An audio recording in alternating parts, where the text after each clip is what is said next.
Welcome back. तो बेटा हम लोग बातचीत कर रहे थे फोटोग्रामेट्री सर्वे की। In the last class we have discussed about the concept of the relief displacement. Relief displacement की हम लोगों ने बातचीत कर ली and this is going to be the last lecture for the photogrammetry survey. Photogrammetry का ये लास्ट लेक्चर होने वाला और लेक्चर बहुत इंपॉर्टेंट है क्योंकि इस लेक्चर से you can expect a question. तो आपका जो अपकमिंग गेट 2023 का एग्ज़ाम है वहाँ पर इस लेक्चर से रिलेटेड एक क्वेश्चन आपको देखने को मिल सकता है। तो बहुत ध्यान से जो रिमेनिंग कंसेप्ट्स हैं हमारे उनको कंप्लीट करने वाले हैं। तो this is the fifth lecture on the photogrammetry where we are going to discuss about the flight planning. और फ्लाइट प्लानिंग में क्या क्या मेन चीज़ें हैं इसके बारे में ऑलरेडी मैं लास्ट क्लास में आपसे डिस्कस कर चुका हूँ। So whenever we will plan, we are going to collect the data with the help of the photograph. Certain planning is required. अब उनमें से कुछ इंपॉर्टेंट टर्म जो हमारे एग्जाम पॉइंट ऑफ व्यू से बहुत ज़्यादा इंपॉर्टेंट है उनकी बातचीत हम लोग करने वाले वन बाय वन। तो should we start our discussion बेटा? Should we start our discussion? Should we start our discussion? Okay, let's start the session. और in this lecture we will cover the concept of the overlapping. ये photograph में overlapping का क्या concept है, क्यों overlapping करते हैं। Mosaic is the vertical photograph discuss कर लेंगे बेटा। दूसरा, number of photographs required, the most important topic, सबसे इंपॉर्टेंट जो टॉपिक है और यहाँ से ऑलरेडी आपके एग्जाम में क्वेश्चंस आ चुके हैं। What will be the number of photographs required to cover an area, इसके बारे में डिस्कशन करने वाले हैं। एक्सपोजर इंटरवल क्या होता है, एयर बेस क्या होता है, क्रैप क्या होता है, ड्रिफ्ट क्या होता है, some more terminology we are going to discuss in this class related to the photogrammetry survey. Once again good evening to all of you. चलिए तो लेट्स स्टार्ट द डिस्कशन और बातचीत को आगे ले चलते हैं। और पहला टॉपिक हम लोग पढ़ने जा रहे हैं, that is the photographic overlap. सब कुछ लिखा हुआ है एज यूजुअल जैसा आपको पता है, बट जैसा आपको पता है कि हम लोग पहले आसान भाषा में चीज़ों को समझेंगे भी। तो फॉर एग्जाम्पल बेटा, this is the any ground. ये कोई एक ग्राउंड है जिसमें बहुत सारे फीचर्स हैं। Let's say these are the building blocks, these are the building blocks. This ground is having the dimension L and B. मान लो इसकी डायमेंशन जो है एल और बी है, तो ये पूरा एक आपको ग्राउंड दिख रहा है something like this. Now I want to collect the photograph. इस पूरे एरिया का मुझे फोटोग्राफी करना है, इस पूरे एरिया का मुझे फोटोग्राफी करना है। तो जाहिर सी बात है, अगर ये एरिया बहुत ज़्यादा होगा, to cover the entire area, मुझे नंबर ऑफ फोटोग्राफ्स लेने पड़ेंगे, मल्टीपल फोटोग्राफ्स क्लिक करने पड़ेंगे, यस और नो? मल्टीपल फोटोग्राफ्स क्लिक करने पड़ेंगे, यस और नो? तो कितनी फोटोग्राफ क्लिक करें कि हम इस एरिया को कवर कर पाएं, that will be our discussion. But यहाँ पर जो भी हम लोग कंसेप्ट पढ़ने जा रहे हैं, that is the concept of overlap. तो पहले मैं दो डायरेक्शन आपको बताता हूँ। अब फॉर एग्जांपल ये सब कुछ एयर में हो रहा है, लेकिन उसका रिप्रेजेंटेशन मैं कर रहा हूँ ग्राउंड में, तो let's say you have defined some lines like this. बेटा ये कोई बहुत बड़ी लाइन नहीं है, इनको बोलते हैं फ्लाइट लाइन, मतलब आपने ये बोला कि इस पूरे एरिया को कवर करने के लिए ये पाथ है जिसको एयरक्राफ्ट फॉलो करेगा। तो aircraft will follow this path और इनको बोलते हो आप फ्लाइट लाइन, यहाँ पर कैमरा लगा हुआ है। तो जब एयरक्राफ्ट एयर में ये पाथ फॉलो कर रहा होगा, जिस पाथ को वो फॉलो करेगा उसको हम बोलेंगे फ्लाइट लाइन।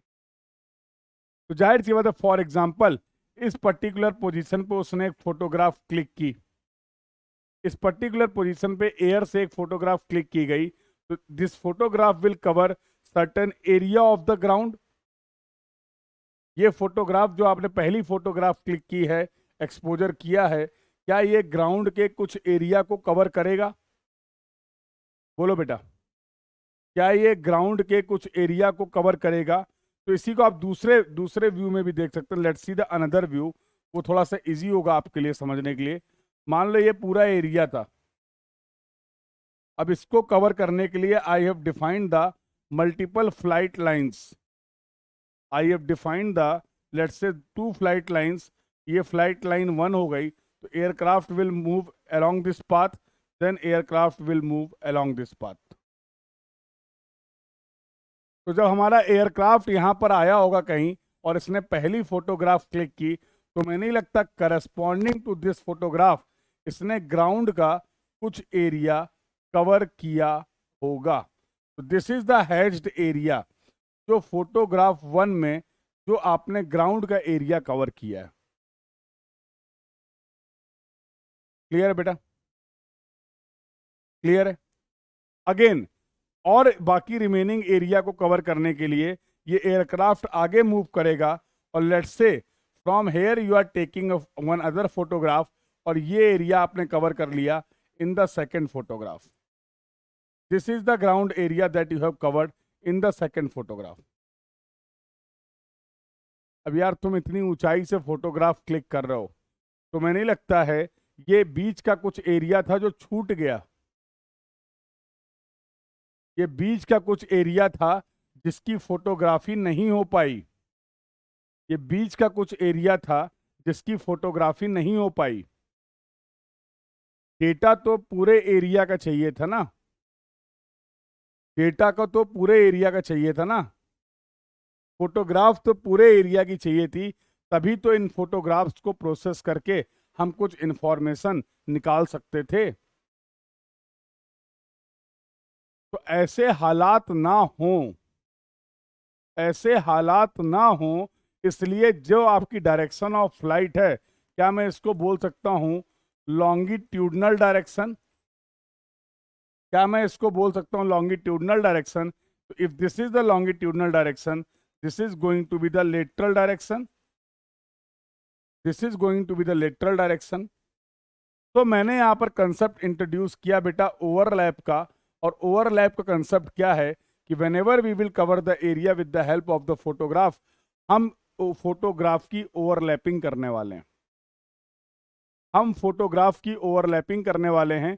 ओवरलैपिंग 2 डायरेक्शन में करेंगे. एक होगा आपका लॉन्गिट्यूडनल ओवरलैप और एक होगा आपका साइड ओवरलैप.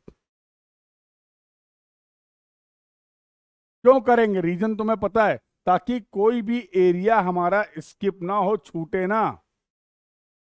और भाई सेम एरिया को हम मल्टीपल फोटोग्राफ्स में कवर करेंगे. उससे एडवांटेज क्या होगा?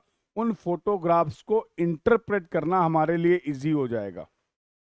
किसी भी मिसिंग इंफॉर्मेशन को, ग्राउंड के किसी भी मिसिंग पोर्शन को आप इजीली आइडेंटिफाई कर पाएंगे अगर एक ही एरिया आपका मल्टीपल फोटोग्राफ में है तो.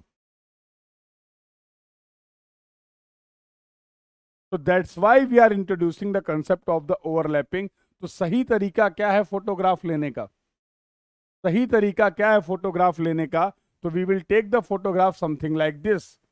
तो एक फोटोग्राफ आपने ले ली, you have taken one photograph. Now what next? Now what next? अगली जो फोटोग्राफ लेंगे बेटा, let's say we are taking the photograph from this position.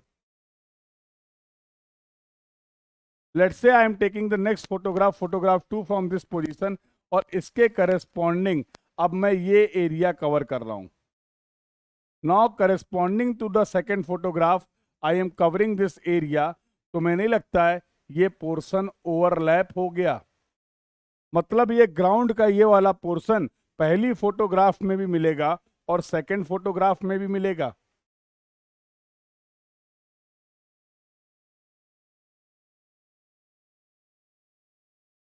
समझ में आ गया बेटा? तो जब कभी भी इन दोनों फोटोग्राफ को अरेंज करना होगा डेटा को इंटरप्रेट करने के लिए, तो तुम्हें नहीं लगता है फर्स्ट फोटोग्राफ के बाद इस ओवरलैपिंग एरिया की हेल्प से हम second photograph, third photograph, fourth photograph बहुत आसानी से सभी फोटोग्राफ को अरेंज कर पाएंगे. और साथ साथ ये भी इंश्योर कर पाएंगे, साथ साथ ये भी इंश्योर कर पाएंगे कि हमारे इस सर्वे में कोई भी ग्राउंड की इंफॉर्मेशन मिस नहीं हुई है. सब कुछ हमने कवर किया है. क्योंकि ये ओवरलैपिंग जो आपने प्रोवाइड किए, इसको बोलते हैं लॉन्गिट्यूडनल ओवरलैप. जब आपका एयरक्राफ्ट अब इसको कवर करना है, इसको कवर करने के लिए we have to take one more photograph, इसको कवर करने के लिए we have to take one more photograph, again we will provide some overlapping. फिर से आपने ये लॉन्गिट्यूडनल ओवरलैपिंग प्रोवाइड की है। जब इस पूरे फ्लाइट लाइन को आपने कवर कर लिया, then now after that your aircraft will follow this flight line too. और जब वो यहां पर बेटा फोटोग्राफ क्लिक करेगा, तो let's say the flight, this is going to take the photograph something like this. यहां पर इसने अगली फोटोग्राफ ली। दिस फोटोग्राफ के corresponding let's say you are covering this ground area, let's say you are covering this ground area. तुम्हें नहीं लग रहा है अब ये जो ओवरलैपिंग आपने प्रोवाइड की है, ये जो ओवरलैपिंग आपने प्रोवाइड की है, ये साइड ओवरलैप है, या फिर इसी को मैं बोल सकता हूं लेटरल ओवरलैप। तो इन शॉर्ट कहने का मतलब क्या है, जो भी फोटोग्राफ आपने ली है उसका सेंटर पोर्शन जो होगा वो आपके लिए यूजफुल होगा। As a precaution we are providing the longitudinal lap, as a precaution we are providing the longitudinal lap. Colour colour colour colour colour, ये क्या हो गया?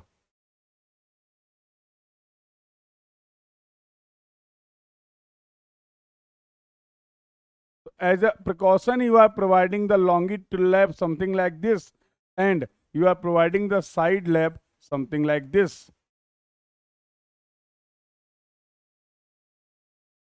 ये कंसेप्ट है ओवरलैप का, ये कंसेप्ट है ओवरलैपिंग का। बात समझ में आ गई कि नहीं? बात सभी को समझ में आ गई कि नहीं? यस और नो? अब पढ़ लो, अब अंग्रेजी देख लो, अब अंग्रेजी देख लो। In aerial survey vertical photographs are taken at the proper interval to give the desired overlap of photographs in the strip. The photographs are exposed in such a way that any two consecutive photographs have some common coverage.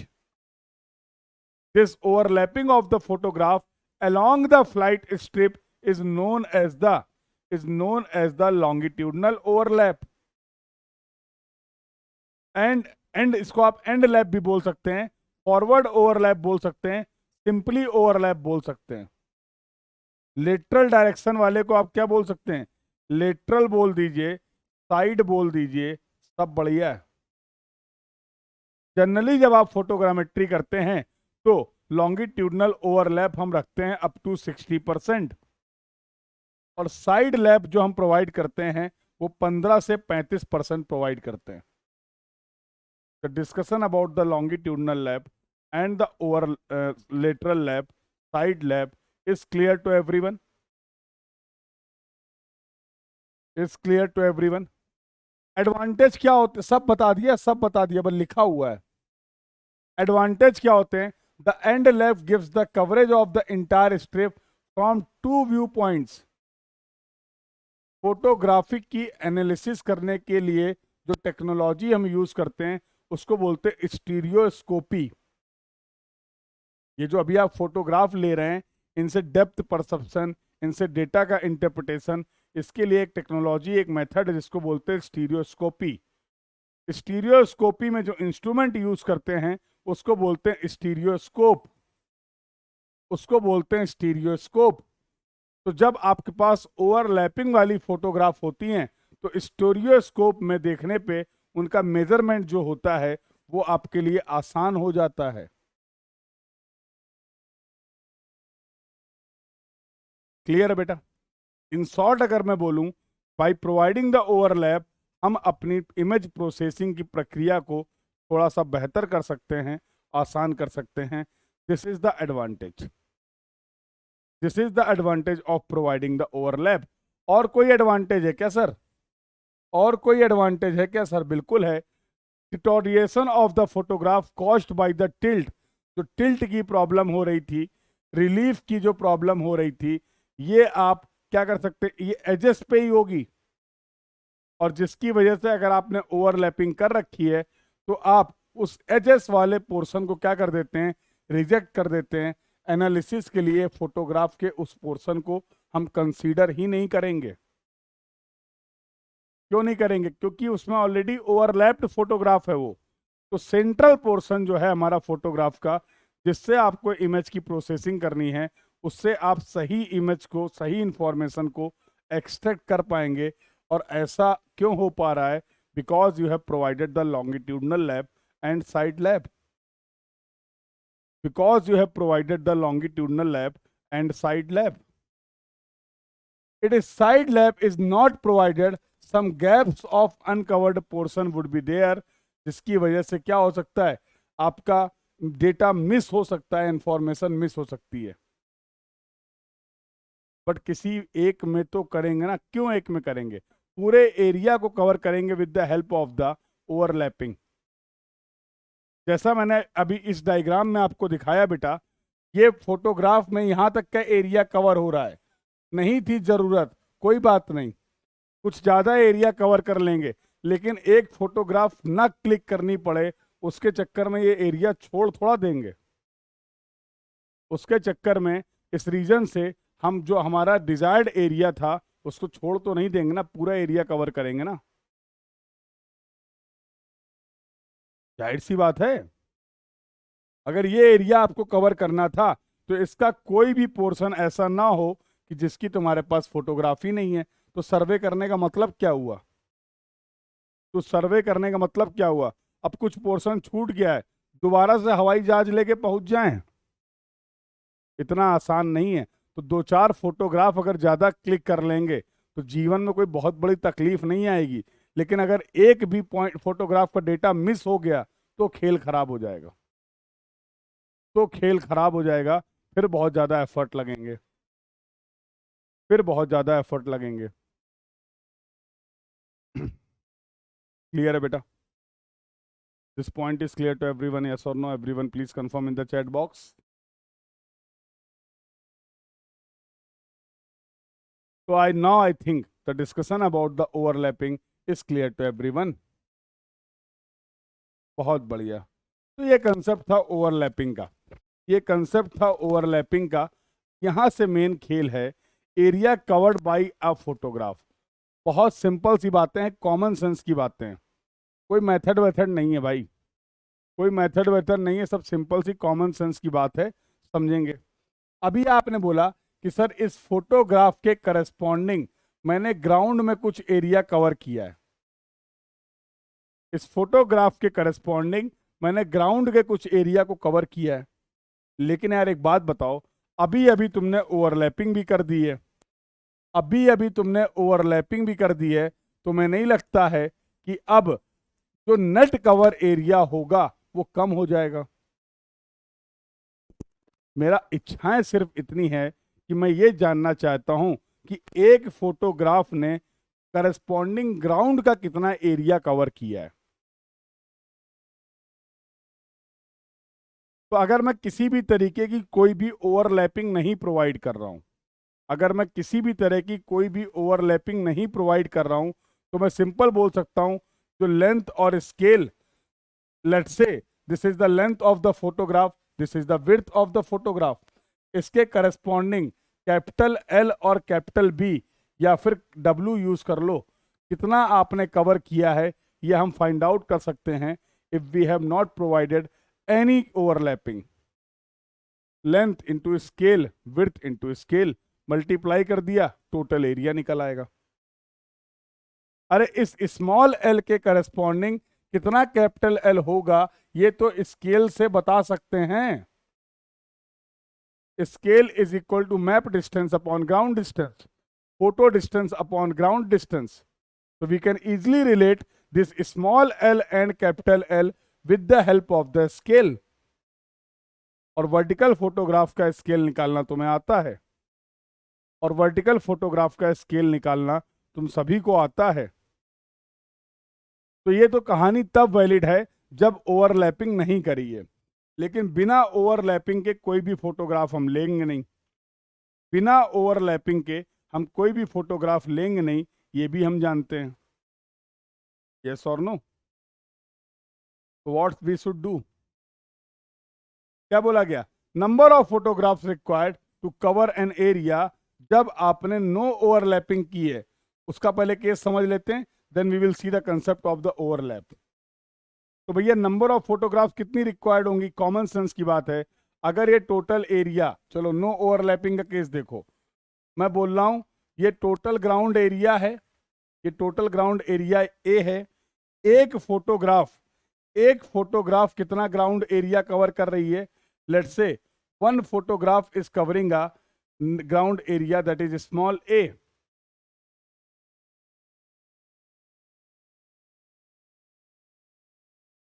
Total area जो है capital A, एक photograph ground का कितना area cover कर रही है? That is the small A. And when there is no overlapping, when there is no overlapping, इस पूरे एरिया को कवर करने के लिए कितनी फोटोग्राफ लेनी पड़ेंगी? अरे इसमें कौन सी रॉकेट साइंस है? इस पूरे एरिया को कवर करने के लिए total area of the ground and area covered by one photograph, directly आपको मिल जाएगा नंबर ऑफ फोटोग्राफ्स रिक्वायर्ड। लेकिन अगर आपने लॉन्गिट्यूडनल लैप और साइड लैप प्रोवाइड किया है, लेकिन अगर आपने लॉन्गिट्यूडनल लैप और साइड लैप प्रोवाइड किया है, तो भी कोई दिक्कत की बात नहीं है, तो भी कोई दिक्कत की बात नहीं मेरे भाई। देखो जरा, पहले सब छोड़ो, इधर आओ। ये ग्राउंड का एरिया था, यह आपकी एक फोटोग्राफ थी, इसकी डायमेंशन एल और बी है। मान लो आपने लॉन्गिट्यूडनल लैप प्रोवाइड किया परसेंटेज एल, पीएल से रिप्रेजेंट कर देते हैं, परसेंटेज एल, स्मॉल पी और एल से, एल मतलब लॉन्गिट्यूडनल लैप, पीएस से आपने परसेंटेज में बता दिए कितने परसेंट हम लैपिंग कर रहे हैं। ठीक है, तो भैया इसके करेस्पॉन्डिंग, इसके करेस्पॉन्डिंग, किसके करेस्पॉन्डिंग? इसके करेस्पॉन्डिंग ग्राउंड में भी तो कोई डिस्टेंस कवर की होगी। यस और नो? सिमिलरली इसके बी के करेस्पॉन्डिंग ग्राउंड में भी तो कोई विड्थ कवर की होगी। यस और नो? खेल खत्म। मान लो PL is the longitudinal overlap, percentage longitudinal lap. मान लो PL is the percentage longitudinal lap, PW is the percentage side lap, PW is going to be the percentage side lap, L is the length of the ground जिसका आपको survey करना है, W is the width of the ground जिसका आपको survey करना है, small L is the length of the photograph in the longitudinal direction, small W is the width of the photograph in the literal direction. और S है अपना प्यारा सा scale of the photograph, S है अपना प्यारा सा स्केल ऑफ द फोटोग्राफ। ये टर्म क्लियर है? ये नोटेशंस क्लियर है बेटा? All these notations are clear to everyone? Please confirm in the chat box. ये नोटेशन सभी को क्लियर हैं? यस और नो? ऐसा कोई जरूरी थोड़ा है कि फोटो की डायमेंशन सेम ही हो, नहीं, जो भी डायमेंशन होगी। That's why we are using the notation small L and small W to define the dimension of the photograph. अरे जितनी भी फोटोग्राफ होती हैं, क्या सबकी डायमेंशन सेम होती हैं क्या? Answer is no, answer is no. कुछ नहीं, फिर से रिपीट कर देता हूं। Longitudinal lap PL, side lap PW, L is the ground की distance, small L is the photograph की length, W is the ground की width, small W is the photograph की width, S is the scale. अगर आप confuse हो रहे हैं तो इस बी को हटा के लो मैंने कर दिया, इस बी को हटा के लो मैंने कर दिया width.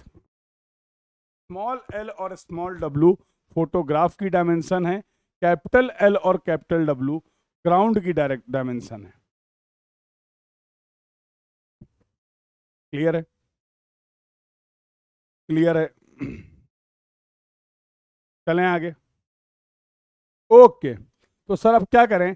Area covered by one photograph निकालना है भाई। नंबर ऑफ फोटोग्राफ निकालने के लिए टोटल ग्राउंड का area divide by total area, total area covered bye, और इसको अगर और तमीज से लिख दूं तो total ground area total ground area covered by each photograph, total ground area covered by each photograph. कुछ नहीं करना भैया, स्मॉल एल के करस्पॉन्डिंग, इधर देखना खेल है, खेल खेल, स्मॉल एल के करस्पॉन्डिंग ग्राउंड में कितना डिस्टेंस आप कवर कर रहे हो निकाल दें। कुछ है ही नहीं।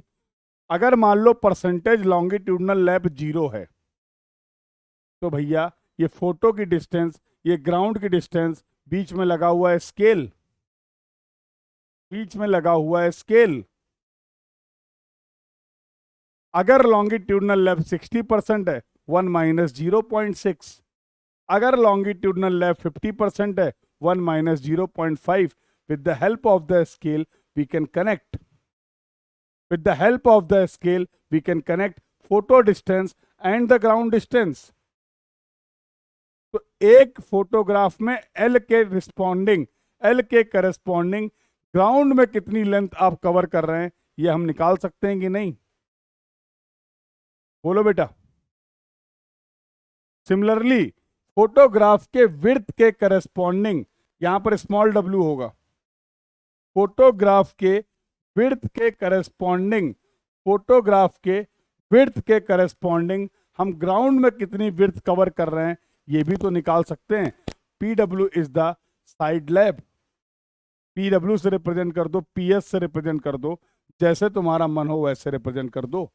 और तुम्हें नहीं लगता है एक फोटोग्राफ ग्राउंड का कितना एरिया कवर करेगा? वो कैपिटल L और कैपिटल W के मल्टीप्लिकेशन के बराबर होगा।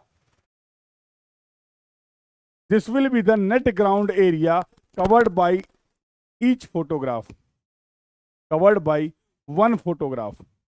होगा या नहीं होगा? होगा या नहीं होगा? बोलो बेटा, होगा या नहीं होगा? तो अब खेल खत्म। Number of photographs required, number of photographs required capital A total ground का area divide by area covered by net ground area covered by each photograph.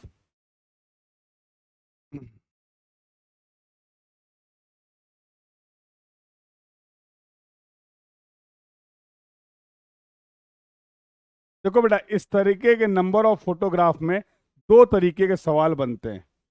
Number of photographs वाले कंसेप्ट की अगर बात करें, नंबर ऑफ फोटोग्राफ्स वाले concept की अगर बात करें तो दो तरीके के सवाल बनते हैं। अपनी सहूलियत के लिए इनको जरा हम समझ लेते हैं केस 1 और केस 2 के फॉर्म में। केस 1 की अप्रोच क्या है? जब वो टोटल एरिया आपको बता देगा कि भाई इतना एरिया, लेट से 100 किलोमीटर स्क्वायर का एरिया है जिसकी फोटोग्राफी आपको करनी है, तो वो अप्रोच आप लगाएंगे जो अभी अभी हम लोगों ने डिस्कस की है। एक तरीका और है। अब सवाल क्या करेगा? वो एरिया आपको ओवरऑल एरिया ना दे के L और W के टर्म्स में एरिया देगा, L और W के टर्म्स में एरिया देगा। Then we have one more approach. दोनों से आंसर सेम नहीं आएगा। तो अब बोलेगा सेम एरिया अगर ऐसे दे दिया उसने कि 10 किलोमीटर बाई 10 किलोमीटर का एरिया है, समझ रहे हो? यहां पर डायमेंशंस गिवन है, यहां पर टोटल एरिया गिवन है। दोनों ही तरीके के सवाल आपको देखने को मिलेंगे, दोनों ही तरीके के सवाल आपको देखने को मिलेंगे और दो ही केस हैं। तो सवाल में कभी बताया नहीं जाएगा कि आपको कब कौन सी अप्रोच लगानी है। सवाल में ऐसा कभी नहीं बताया जाएगा कि आपको कब कौन सी अप्रोच लगानी है, केस 1 है कि केस 2 है। ये आपको समझना पड़ेगा और आपको समझने में आसानी रहे, आपको समझने में आसानी रहे। एरिया सेम है, तरीका अलग अलग है। एरिया सेम है, तरीका अलग अलग है, यही तो बताना चाह रहा हूं। इसीलिए दोनों जगह एरिया सेम रखा है। दोनों ही केस में अप्रोच विल बी डिफरेंट। तो दूसरे अप्रोच के बारे में भी बात करेंगे। चल कर लें।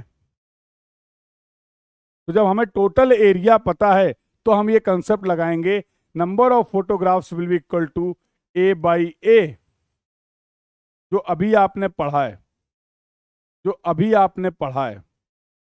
If the overall area is given to you, we will apply this approach that we have just discussed. लेकिन बेटा, लेकिन अगर डायमेंशंस गिवन है, for that we are having the different approach, और ये वाली अप्रोच ज्यादा एक्यूरेट है, ये वाली अप्रोच ज्यादा एक्यूरेट है. Let's see, area covered by one photograph, कहानी वही है. तो लिख दिया मैंने, when ground area is given as L1 और B1 के टर्म में अगर आपको एरिया गिवन है, L1 और B1 के टर्म में अगर बेटा आपको एरिया दिया गया है, डायमेंशंस गिवन है, then the number of photographs required is given by, कैसे निकाल सकते हैं? तो फॉर एग्जांपल, ये मुझे दिया गया L1, ये दिया गया मुझे B1. इस पूरे एरिया को कवर करने के लिए मैंने इसको दो स्ट्रिप में डिवाइड कर लिया. I have divided the entire area into two strip, two flight line की हेल्प से 3 स्ट्रिप में डिवाइड कर लिया, ऐसे बोल सकते हैं. यस और नो? तो तुम्हें नहीं लगता है इस पूरे एरिया को कवर करने के लिए कितनी स्ट्रिप रिक्वायर्ड है?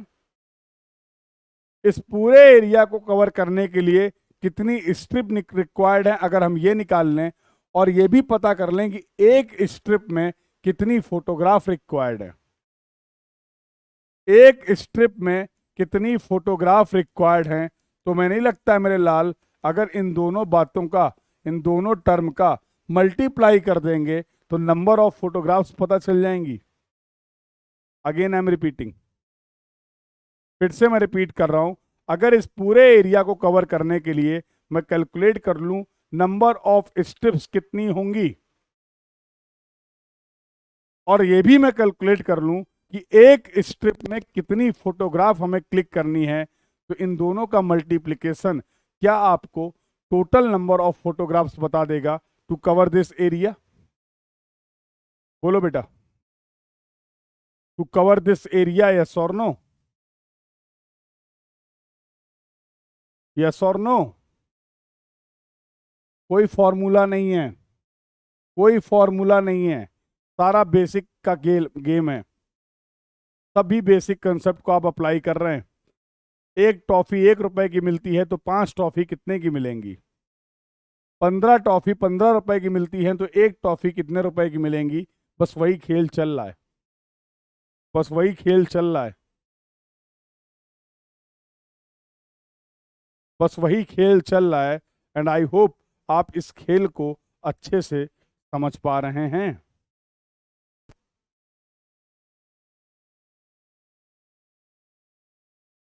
यस और no?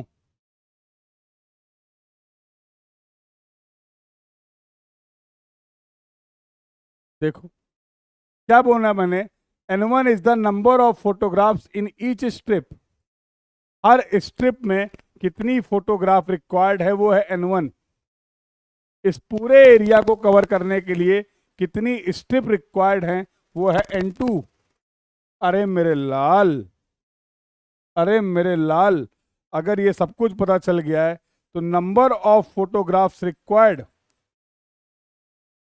Number of photographs required to cover the entire area n is going to be N1 into N2.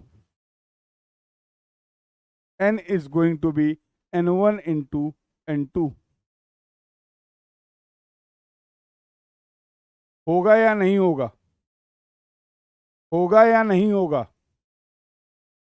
होगा या नहीं होगा?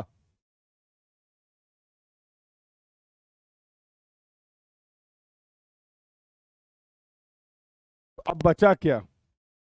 ये देखो, अब ये N1 और N2 निकाल लें.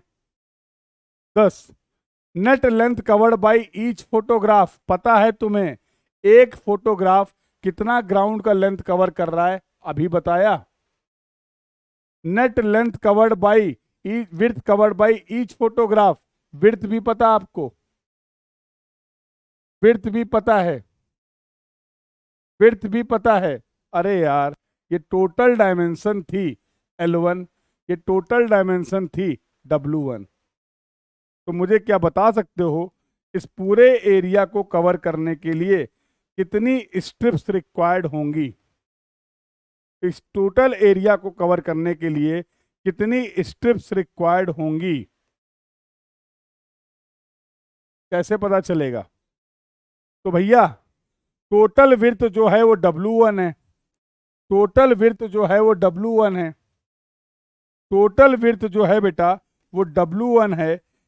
एक फोटोग्राफ कितनी विड्थ कवर कर रहा है? वो W है।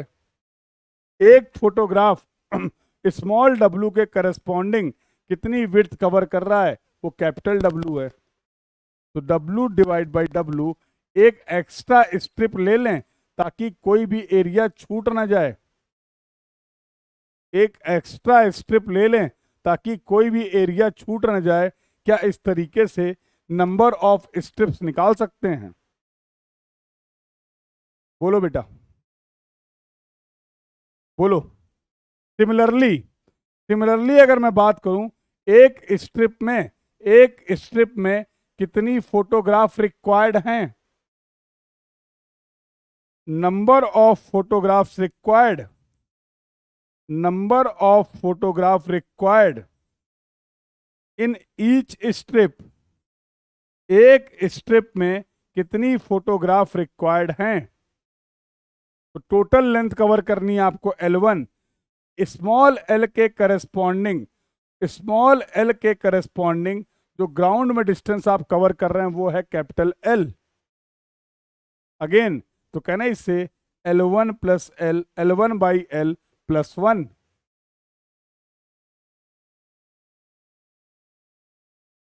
बोलो बेटा, बोलो। तो कुछ भी छूट ना जाए इसलिए एक एक्स्ट्रा फोटोग्राफ ले रहे हैं। लेटरल डायरेक्शन में कोई भी इंफॉर्मेशन ना छूट जाए इसलिए आपने एक एक्स्ट्रा स्ट्रिप ले ली थी। अरे जो स्ट्रिप डिवाइड करोगे वो तो विड्थ के अलोंग लेटरल डायरेक्शन में ही कर रहे हो ना। नंबर ऑफ फोटोग्राफ्स आप कैलकुलेट कर रहे हो बेटा लॉन्गिट्यूडनल डायरेक्शन में, नंबर ऑफ फोटोग्राफ्स आप कैलकुलेट कर रहे हो लॉन्गिट्यूडनल डायरेक्शन में। That's why for the calculation of the strip we have considered width. For the calculation of the number of photographs required in each strip, we have considered length. और भैया, अगर ये पता चल गए, अगर ये पता चल गए तो बचा क्या? तो बचा क्या? तो number of photographs required is going to be N1 into N2.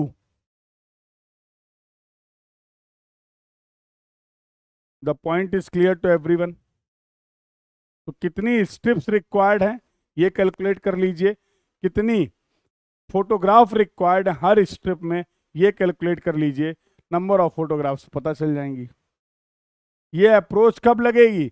जब हमें ग्राउंड की डायमेंशंस पता होंगी, जब हमें ग्राउंड की डायमेंशंस पता होंगी,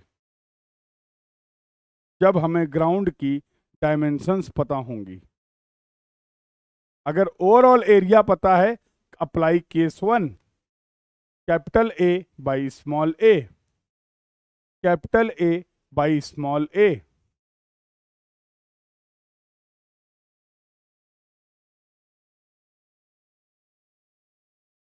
चलें आगे,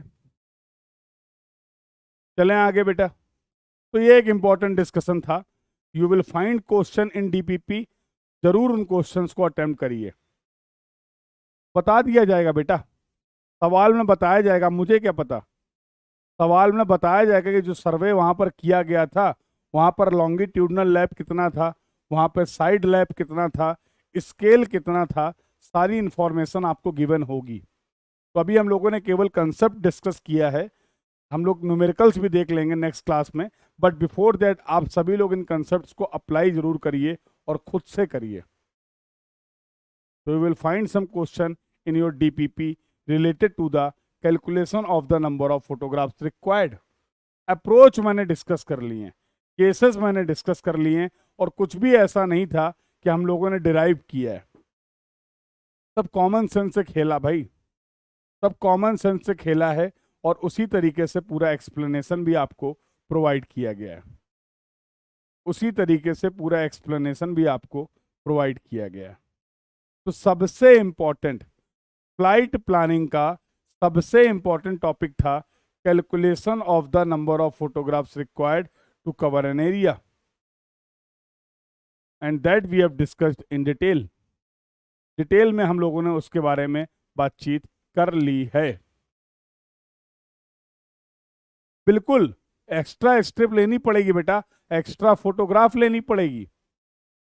जो लास्ट का एज वाला पोर्शन है वो छूट गया तो क्या करोगे लॉन्गिट्यूडनल डायरेक्शन में?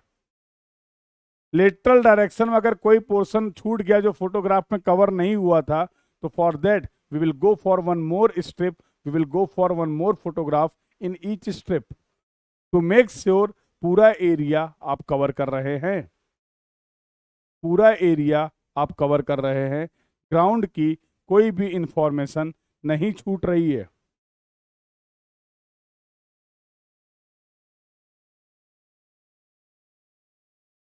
क्लियर है? The point is clear to everyone, yes और नो? बहुत बढ़िया। चलिए, तो now we are left with some more basic terminology. ये एक्सपोजर इंटरवल क्या होता है? अभी तो बताया, पहली फोटोग्राफ, ये एयरक्राफ्ट मूव कर रहा है, पहली फोटोग्राफ ली, कितने टाइम इंटरवल के बाद, कितने टाइम इंटरवल के बाद ये दूसरी फोटोग्राफ क्लिक करेगा, इसको बोलते हैं एक्सपोजर इंटरवल, इसको बोलते हैं एक्सपोजर इंटरवल।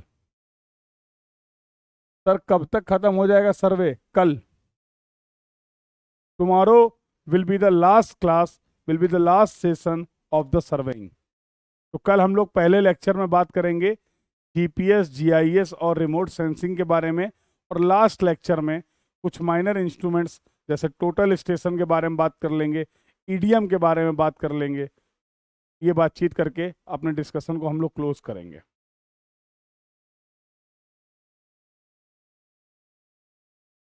नहीं, सर्वे के बाद आपका दूसरा सब्जेक्ट स्टार्ट होगा, सर्वे के बाद आपका दूसरा सब्जेक्ट स्टार्ट होगा। तो from Monday planner I think updated होगा, ऐप पर आप चेक कर सकते हैं। मंडे से आपका नेक्स्ट सब्जेक्ट स्टार्ट होगा, नेक्स्ट फैकल्टी मिलने वाले हैं आपको। Abhishek sir is going to start the subject, planner updated होगा, सोम स्टार्ट होगा, और अभिषेक सर सोम स्टार्ट कर रहे हैं इस बैच में। तो आप सभी लोग उन क्लासेस को ज्वाइन करिए और अच्छे से सोम के कंसेप्ट्स को कवर करिए।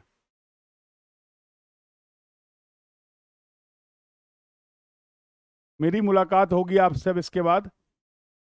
इस बैच में अगर मैं बात करूं तो हम लोग मिलेंगे जब ट्रांसपोर्टेशन इंजीनियरिंग पढ़ेंगे। तो I will start, I will cover the concept of the transportation engineering, तब आपसे मुलाकात होगी।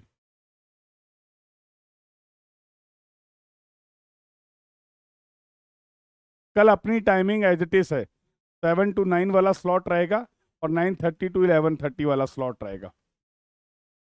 तो जैसे ही हम लोग टॉपिक कंप्लीट कर लेंगे, बट स्लॉट वही है, स्लॉट वही है, बिल्कुल बिल्कुल टाइमिंग वही है बेटा, बैच की टाइमिंग वही है। अरे ऐसे मत मिस करो, कहीं नहीं जा रहा हूं, तुम तो और यार इमोशनली कर दोगे क्या? तो I will deal with the transportation engineering part, highway, railway, airport, highway, railway, airport और सर्वेइंग वाला पार्ट। ठीक है? तो अभी अलग अलग बैचेस में, प्रैक्टिस सेशन में, क्रैश कोर्स में, फुल कोर्स में कहीं ना कहीं आपसे मुलाकात होती रहेगी।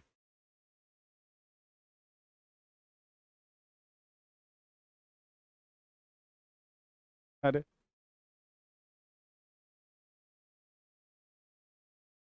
ठीक है, बस करो अब, इमोशनल करके रुला ही दोगे क्या? बोलो भाई। देखो ऐसा करोगे तो फिर अभी सर्वे ही चलता रहेगा पूरे साल तक। हाँ, पूरे साल तक सर्वे ही पढ़ते रहेंगे, बट एग्जाम नहीं क्रैक होगा। फिर एग्जाम नहीं क्रैक होगा। एग्जाम क्रैक करने के लिए सभी सब्जेक्ट्स को कंप्लीट करना है, अच्छे से कंप्लीट करना है। तो फिर मुलाकात होगी अगले सब्जेक्ट में। अरे अभी तो कल मिल रहे हैं यार तुम लोग तो, और हाँ।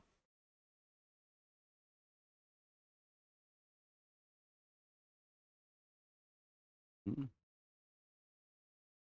चलें। बिल्कुल बेटा। ठीक है। चलो, thank you everyone for your love. ये जो एनर्जी मिलती है वो आप लोग की वजह से ही मिलती है, आप लोग के इसी रिस्पॉन्स की वजह से मिलती है। तो thank you everyone for your love. और इसी तरीके से we are committed, again I am repeating, our entire team is committed to just provide you the best. जो आपके एग्जाम जो आपके एग्जाम के लिए जो कुछ भी जरूरी है, उसके लिए दिन रात मेहनत चल रही है पूरे टीम की तरफ से। ये बात आपको मैं बता देता हूँ। The team are working continuously, working for all of you, एक एक एस्पेक्ट में, whether it may be a problems, whether it may be a technical issues, whether it may be a academic sessions, academic content, सब कुछ लगातार तैयारी युद्ध स्तर पे चल रही है। समझ रहे हो? तो जितनी जितनी तुम मेहनत अपनी तैयारी के लिए कर रहे हो ना, उससे बहुत ज्यादा मेहनत आपके साथ जो लोग हैं, आपके इस जर्नी में जो लोग हैं, वो कर रहे हैं।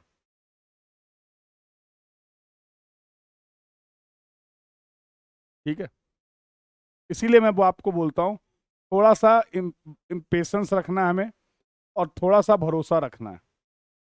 और भरोसा कहने से नहीं आता है। जब हम पहली बार किसी से मिलते हैं तो होते हैं, क्यूरियस होते हैं, but over the period of time वो चीज़ें क्लियर हो जाती हैं।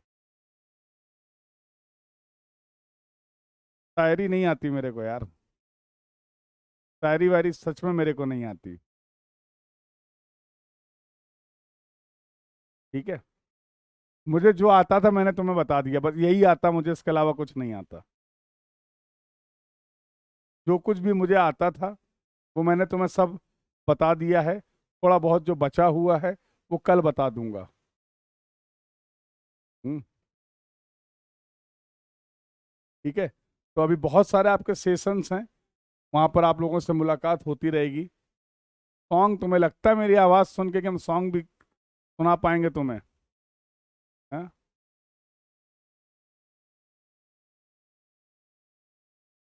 मोटिवेशनल एक बोल दीजिए। अरे तुम ऑलरेडी मोटिवेटेड हो यार, तुम सब चीता हो। तुम्हें किसी के मोटिवेशन की जरूरत नहीं है। तुम अपना इतिहास खुद लिखने के लिए आए हो, पता है? कोई तुमसे इतिहास लिखवाएगा नहीं, तुम अपना इतिहास खुद लिखोगे। वो अलग बात है कि तुम अपने ऊपर बोलते ना, टैलेंट बहुत है बट कभी घमंड नहीं किया। ये तो तुम्हारी वो है। इतने हम्बल हो तुम, इतने पोलाइट हो कि इतने टैलेंटेड और इतने कॉन्फिडेंट और इतने मोटिवेटेड होने के बावजूद भी थोड़ा सा भी एटीट्यूड नहीं है तुम में। समझ रहे हो? तो तुम इतिहास रचोगे। मेहनत करते रहो, तुम इतिहास रचोगे। ठीक है। हो गए मोटिवेट? हाँ, इधर आओ, मोटिवेट कर दीजिए। पढ़ना लिखना नहीं है, पर मोटिवेट होने से नंबर नहीं मिलेंगे। सुधर जाओ, नालायक। हम्म। फर्जी बातें करवा लो बस, देखो फर्जी बातें करवा लो, बहुत मजा आता है। पढ़ाई की बातें करो एकदम सन्नाटा।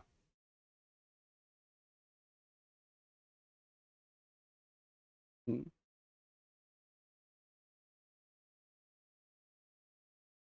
अरे सच में ही बोल रहा हूँ, सच में ही बोल रहा हूँ। तुम अपने ऊपर भरोसा करो, तुम्हारे अंदर बहुत टैलेंट है, बहुत काबिलियत है। सेल्फ डाउट करना बंद कर दो। तुम चीता थे, चीता हो, और चीता रहोगे।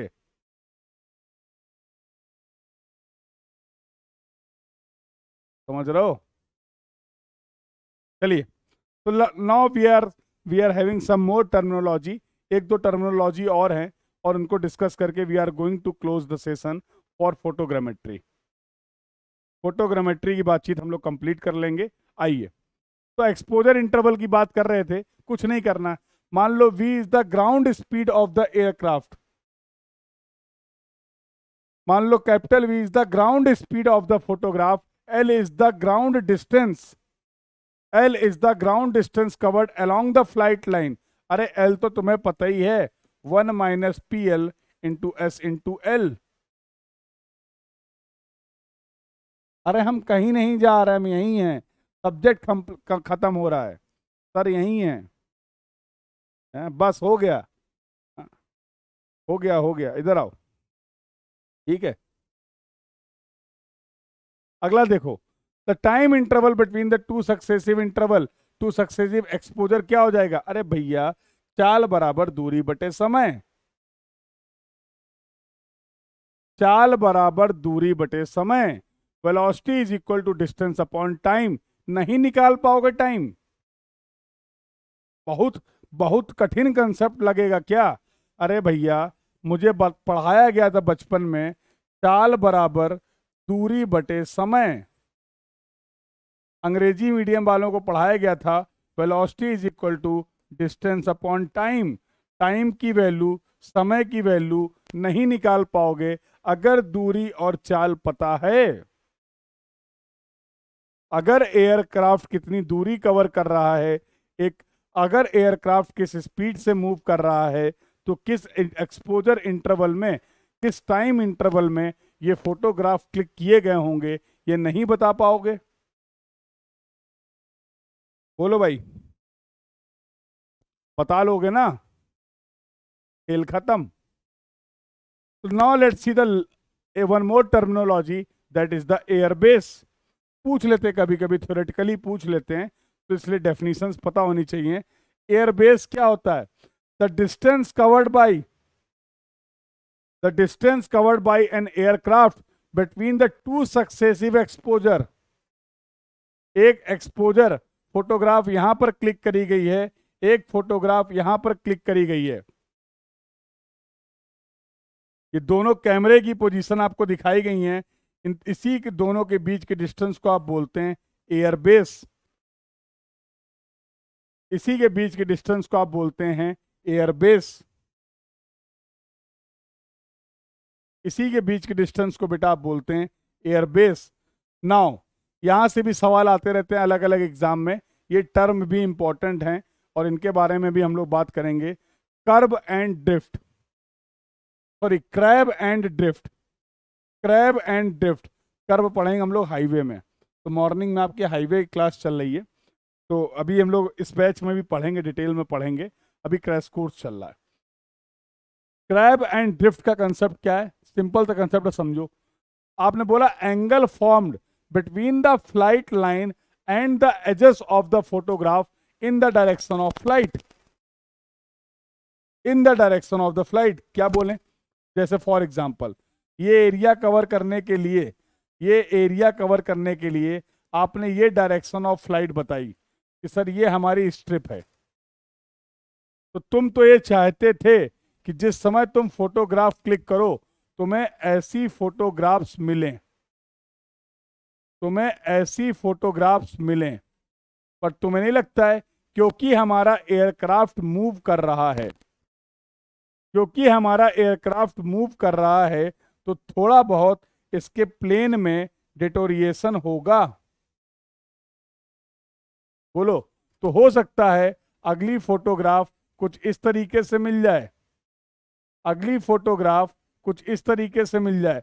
तो फोटोग्राफ की एजेस और फ्लाइट लाइन के बीच में अगर एंगल है तो उसको बोलते हैं, इस कंसेप्ट को बोलते हैं क्रैब।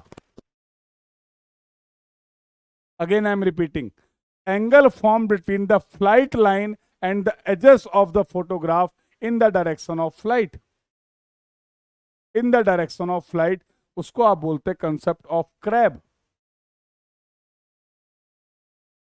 सर सर ये ड्रिफ्ट का क्या गेम है ये भी बता दीजिए, लगे हाथ तो। सर ये ड्रिफ्ट का क्या गेम है ये भी बता दीजिए। Drift is caused by the failure of the photograph to stay on the predetermined flight line. देखो, तो अभी ये फॉर एग्जांपल ये फ्लाइट लाइन थी, आप चाहते थे ऐसे ऐसे फोटोग्राफ मिलती जाएं, ऐसे ऐसे फोटोग्राफ्स मिलती जाएं, बट एक्चुअल में ऐसा हो नहीं रहा है। इतने ऊपर एयरक्राफ्ट मूव कर रहा है, विंड की इफेक्ट भी होगा, और विंड के इफेक्ट की वजह से, विंड के इफेक्ट की वजह से अब ये फोटोग्राफ कुछ ऐसे खसकते चले जा रहे हैं। अब ये फोटोग्राफ कुछ ऐसे खसकते चले जा रहे हैं। इस कंसेप्ट को बोलते हैं ड्रिफ्ट।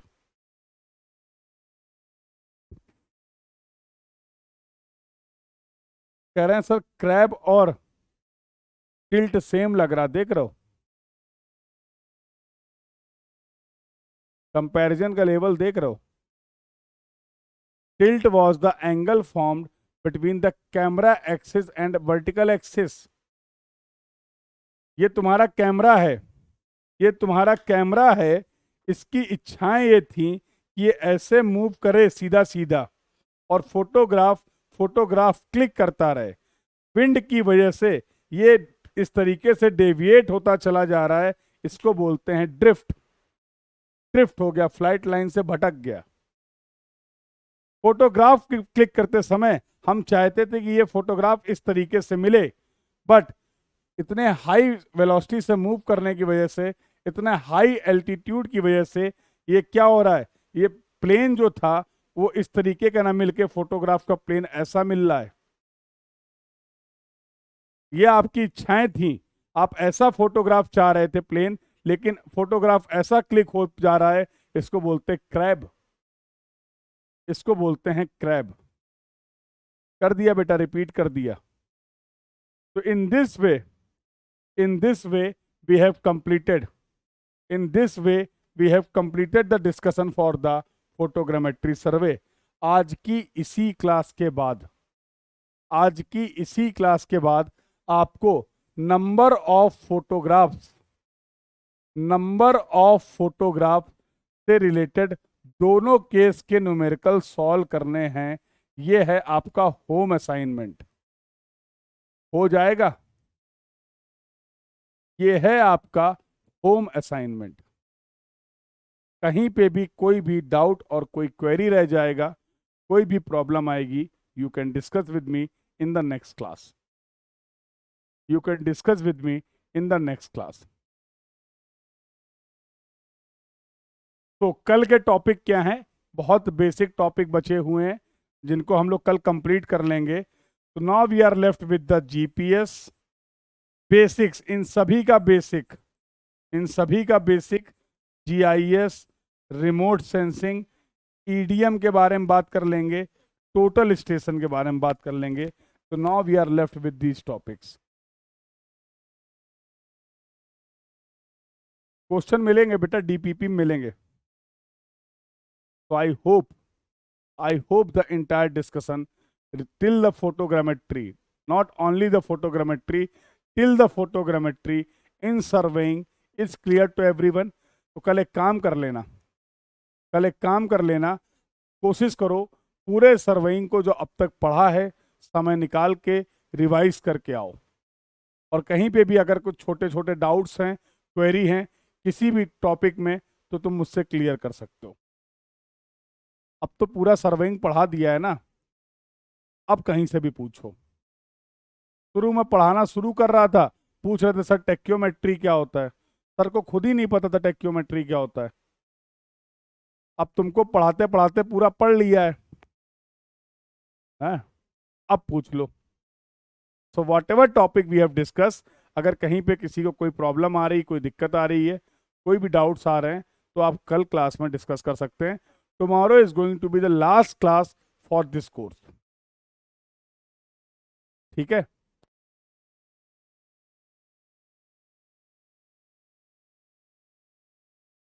तो मिलते हैं कल for the further discussion. This was all about for this class. Thank you everyone, keep learning बेटा, थैंक यू।